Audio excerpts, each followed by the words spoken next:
Hey everyone, welcome to another episode of Shake Sales. I'm your host, Maggie Blume from the Mailshake team. And today we have Luke Ruffing, who is currently a partnerships executive at Builtfirst and the co-founder of the SalesCast podcast. And I'm so excited to talk today because we're going to talk about how you can close deals faster. And Luke is the best person to talk about this. He helps coach our team at Mailshake and is just phenomenal in sales. So Luke, thank you so much for being here. Do you mind taking some time to introduce yourself? Absolutely. Thanks for having me on, Maggie. And you're right, it's not my first time jumping on a podcast, especially a sales one. So yeah, just a little bit of background. I worked my way up from being an inbound SDR to leading an outbound SDR team to being the top inbound AE at Pandadoc for 2 years to actually being the top producer at Pandadoc running outbound motion. So When it comes to speeding up deal cycles and helping make new things transactional, that's, I would say, my strong suit. Yeah, absolutely. And it sounds like from what I just heard, unless I heard it wrong, that you've done both inbound and outbound in your experience there too. Cool. Awesome. That's exactly right. Yeah, which we'll definitely dive into. And yeah, perfect person to talk about this experience and now helping us at our team coaching too. So let's talk about some ways that reps can close deals faster. And I want to start out with this first question of, why does it take so long to close deals? There are a few different things, and there are a bunch of factors playing into it, but I'm curious, what do you typically see that makes a deal drag out or take longer? Yeah, usually for me, it's always been like the lead either, I guess there's a couple different things. The lead needs someone else to be involved.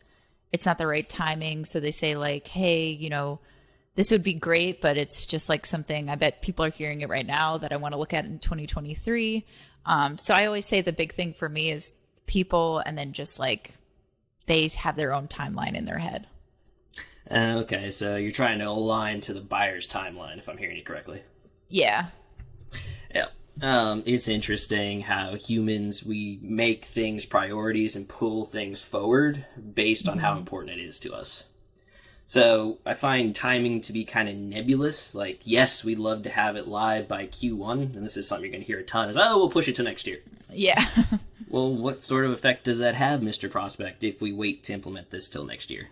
Mm-hmm. And these are some questions you can ask to understand, hey, are they seeing the ROI? Are they seeing the benefit of what we're trying to work with here? So you're absolutely right. Like, priorities and timing are one thing that certainly takes longer to close deals. Another thing I found is authority. Do you ever deal with like a mid or lower level champion in your sales? Yeah, totally. And that's where, like I mentioned, it's, sometimes it's like, oh, I need someone else wrapped up in this deal. And that's what slows it down. Yeah.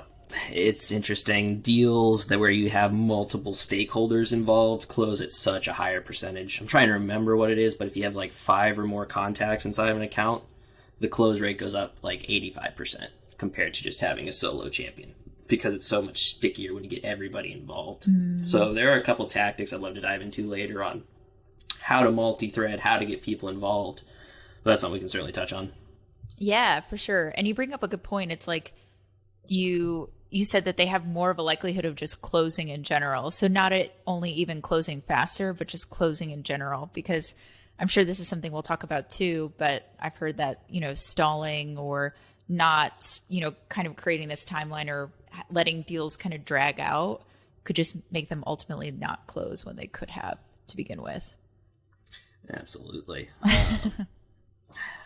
But going back to your original question, why does it take so long to close deals? Mm-hmm. From what I've seen, just in my experience, there's different tiers of closers, and what separates the top reps I found from mid-tier or average reps is really preparation. It's like sports. Okay. How well do you prepare for an event, or how well do you prepare for a call, which can help dictate how you perform in that meeting. Got it. So it comes down to the preparation beforehand. And anything specific, like where people miss the mark with preparation? A lot of it's around the research side. So most people, I don't know how you work, but when they see a meeting pop up on their calendar, they say, all right, I'm going to show up to this meeting at 3:00 and we're going to go ask our discovery questions. Not the best experience. It's so interesting, especially today, with how important trust is. And how can you build trust? How can you show credibility in a meeting? And the best way I found to do that is by doing research up front. And it's not just going to their website and saying, hey, this is a SaaS company. You guys have Series B funding.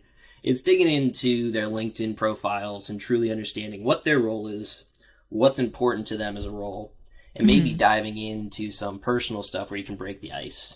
Like one small tip and thing I found works really well is going into like volunteer experience on a LinkedIn profile. Okay, cool. I mentioned, hey, you guys worked at a soup kitchen a little while ago. You helped with the YMCA locally. What was that like? And it catches them completely off guard, but it also shows you did your research without just saying, hey, I did my research. Yeah. Small thing to help you prepare. Yeah.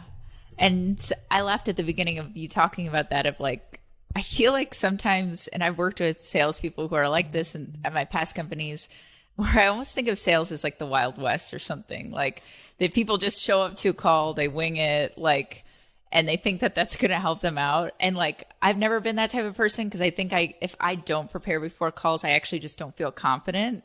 It's more of like a confidence thing for me, which hopefully translates into more sales. But, yeah.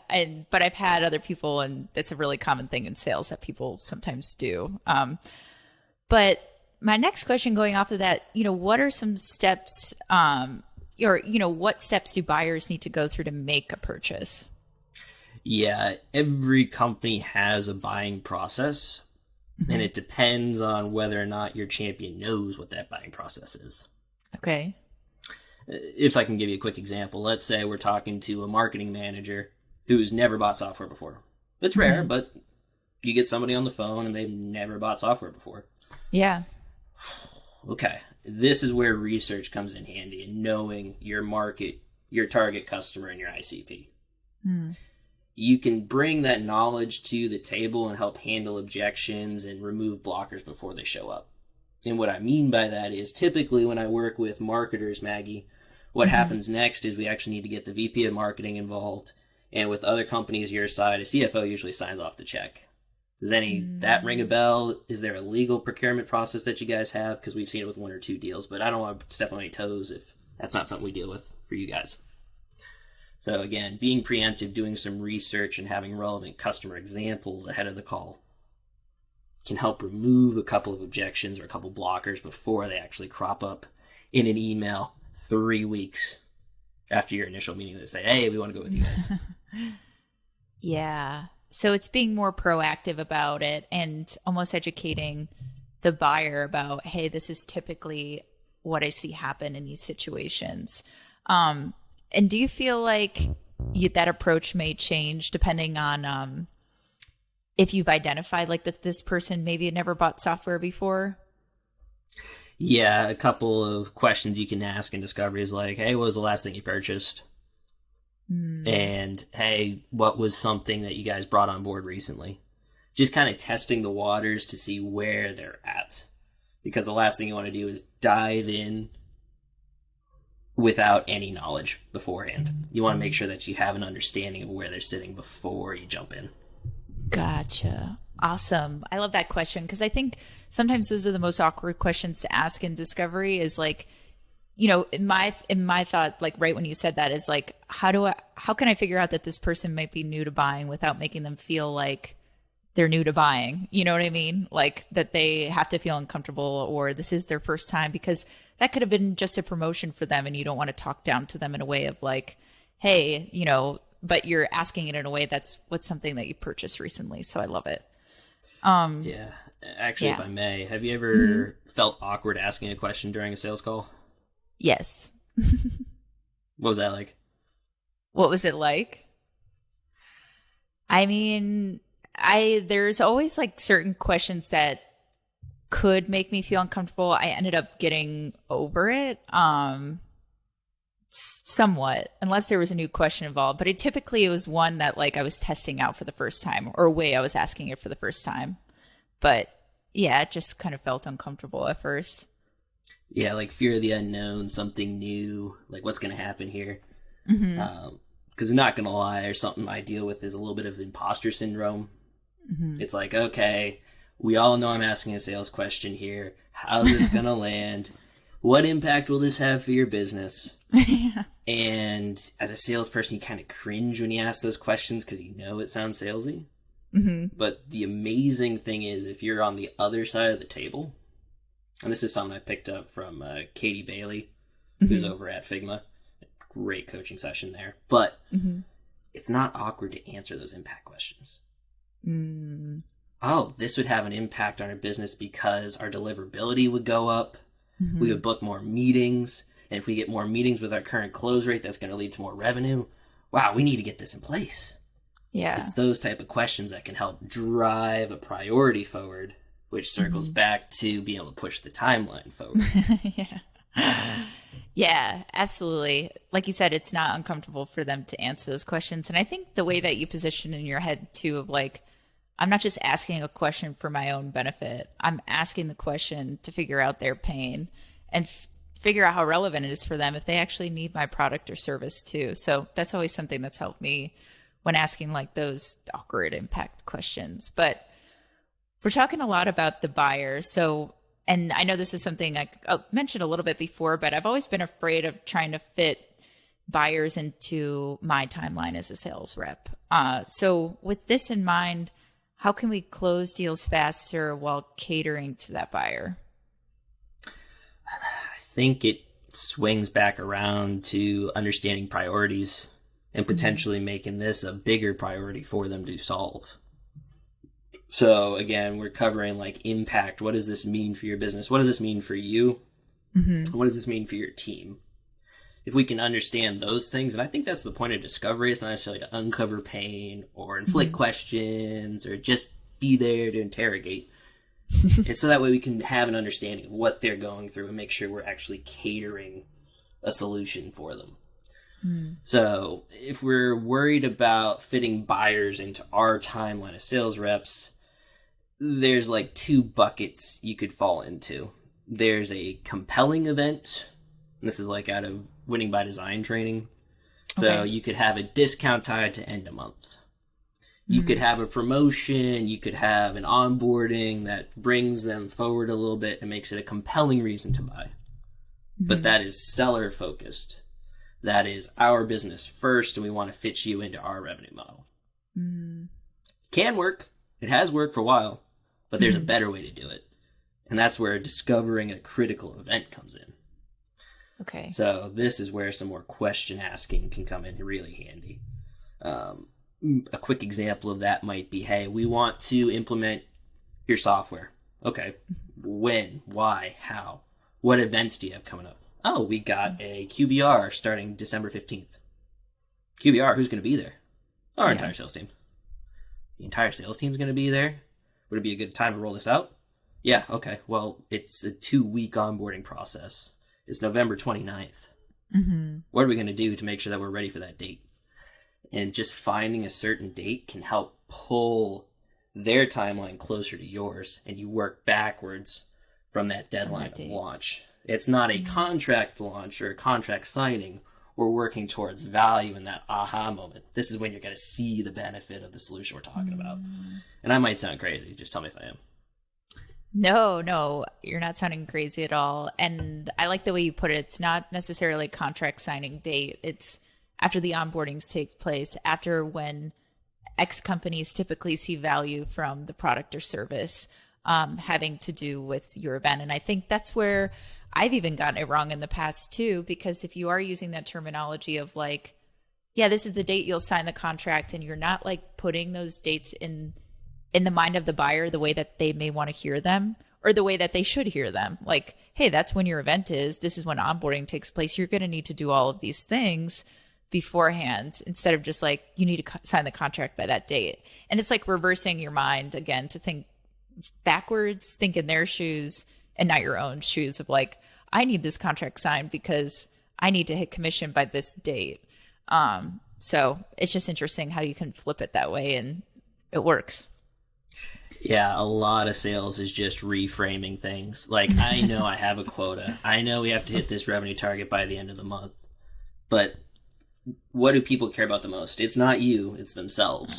So how can we reframe this so that way it matches their priorities and what people care about the most, which is their job, looking good to their boss, and having a positive impact on their company, which is point of value. How do we get you to realize value? Yeah, absolutely. And you mentioned it, the first thing that you mentioned of, I think you said it was like the compelling timeline, if I'm saying that correctly.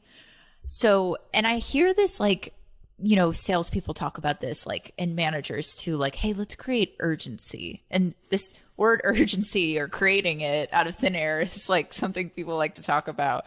So I guess, like, how do we create, like, what are people meaning when they say that? How do we create that urgency in a sales cycle without sounding like we have commission breath or things like that?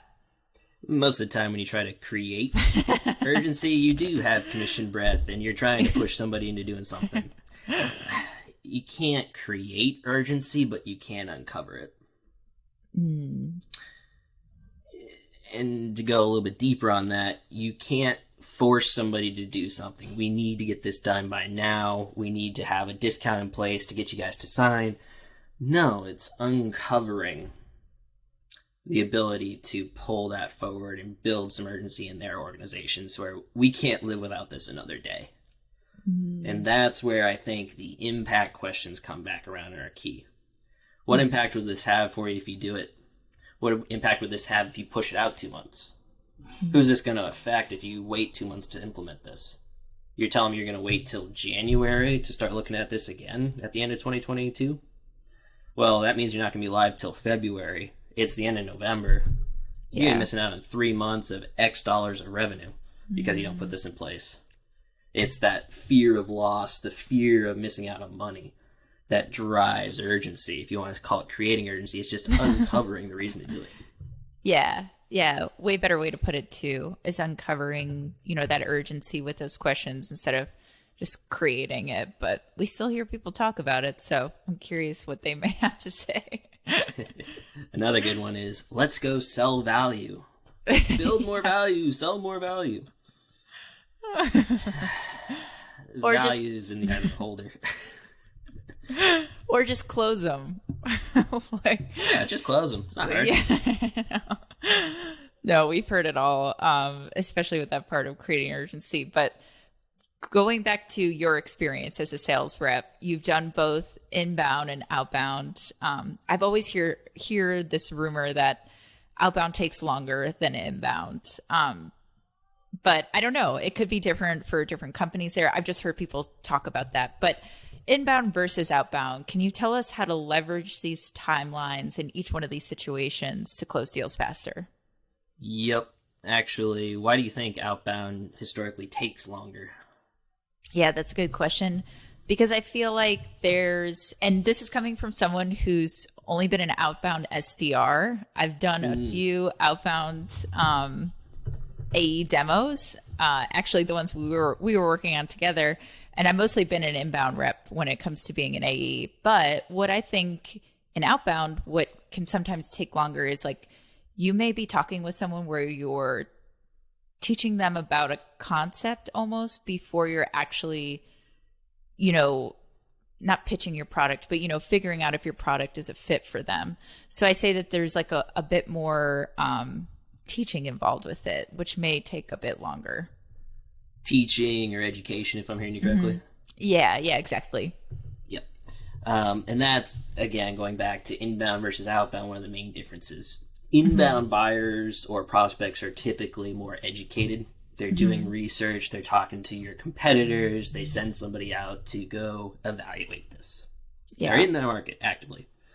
So as an inbound rep, you don't necessarily have to be really good at teaching a concept or painting the picture of what's today versus tomorrow. You have to be really good at beating your competitors, negotiating, because inbound people typically negotiate harder because they know the market rates for everything and they want the best deal. And so that, and then managing procurement and getting deals done. Those are the inbound keys. What's interesting about outbound is you may have to teach people or educate them about it. But one word you said that was key is concept. Mm-hmm. There are two keys to closing any deal. One is to nail product concept. Mm-hmm. Do we agree, Mr. and Mrs. Prospect, that this concept of the product will impact your business and actually help you? Mm. Yes or no? Yes? Yeah. Okay, great. Well, what's the other factor? Pricing. Mm. So what terms do we need to do? If we can get pricing and terms right for you, would that help expedite a decision? Oh, absolutely, because we see the value of this. But if we can help push this through, we have a limit on procurement, yada, yada, yada. Different ways you can move pieces around to actually accelerate the deal and pull it in. One other thing just on outbound is you're talking about educating people and you're kind of discovering whether or not we can help you. Mm-hmm. Don't quite know if that's the best use for outbound. Outbound, in the way I've done it, along with like Jed's help, mm-hmm. has been finding a target market that's underserved that we know benefits from using our software. And so we're going to them with messaging saying, hey, we know this person in your industry has gotten this result for their teams. And it's much more targeted, and we're doing the education up front. And we're also handling some objections because somebody just like you is using this thing and they're seeing these results. Is that relevant at all to you? Yes, great, jump on a call.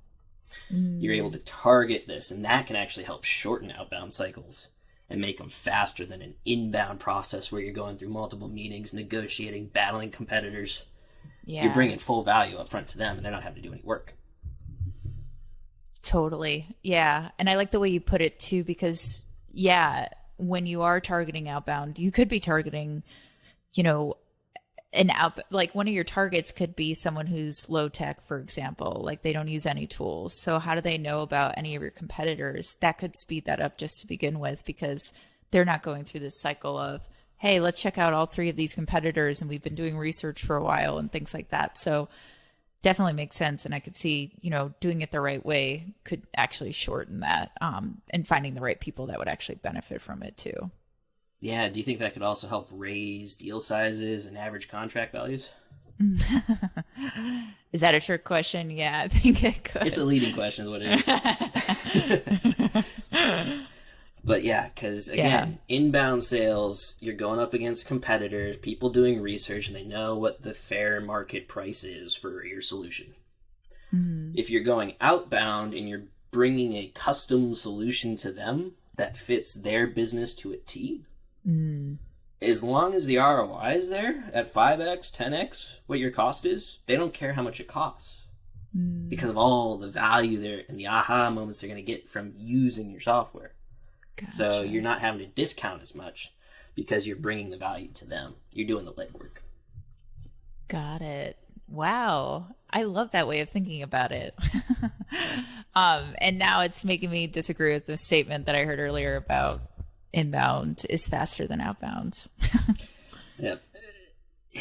It may or may not be faster, but inbound is certainly easier. Don't get me wrong, outbound's hard. Yeah, definitely. There's just extra levels to it, and and they both have their pros and cons to it. But yeah, I would argue outbound is definitely harder. Awesome. Well, thank you so much for going through that and, talking to us about how reps can actually close deals faster. Anything else or anything to leave off with after our conversation today? Yeah, the only other thing I can think of that might help accelerate some timelines and help push deals forward outside of what we talked about already is what grinds a deal to a halt at the end. What do prospects throw up at you at the end of a cycle? All sorts of objections. Yeah. We can't move right now. We're going to push till next year. We don't think you guys are big enough. We have to test security. The biggest thing that changed for me going from inbound to outbound and becoming successful at outbound was handling their objections before they came up. And we did that through research before the call and having everything lined up in a sales deck before the meeting. So we showed that we're a big company, we've been around, we've served customers like you, and we pass all the security recommendations and requirements that you're going to have before the end of this. Now we've moved all that part of the sale out of the way. We can focus on, is this the right fit for you? And does it maximize the ROI that you're going to see from it? Shortening that cycle just a little bit more, because you're eventually going to have to answer those questions. Why not handle them up front? Yeah. It sounds like a lot of this is being proactive about it instead of reactive to something that could come up later on too. And that can shorten it itself because you've already gotten all those things out of the way before the end. That's exactly right. And it's so hard to be proactive. You have to be motivated and driven to do it. Yeah. But if you can, the rewards are huge. Totally. It's like, yeah, get out of the Wild West from just showing up to meetings right when they start and doing no research. Awesome. Luke, thanks so much for talking with me today and talking about how reps out there can close deals faster. I end every single episode like this, but where can people find you if they want to learn more or just learn from you? Absolutely. Hit me up on LinkedIn anytime. So Luke Ruffing, I'm on there. And then SalesCast, our own podcast as well. I do it with Jed, who's your coworker, and Max Sikevich. And we go on about stuff like this in short little 15-minute bites, helping you guys pick up tactics that are actionable for prospecting and for closing. Awesome. Yeah, I've listened to their episodes, really good stuff on there. And it's always good to hear podcasts with banter from three. So Luke, thanks so much again. And thank you everyone for listening to another episode of Shake Sales. We'll see you next time. Thanks so much. Thanks, Maggie. Bye.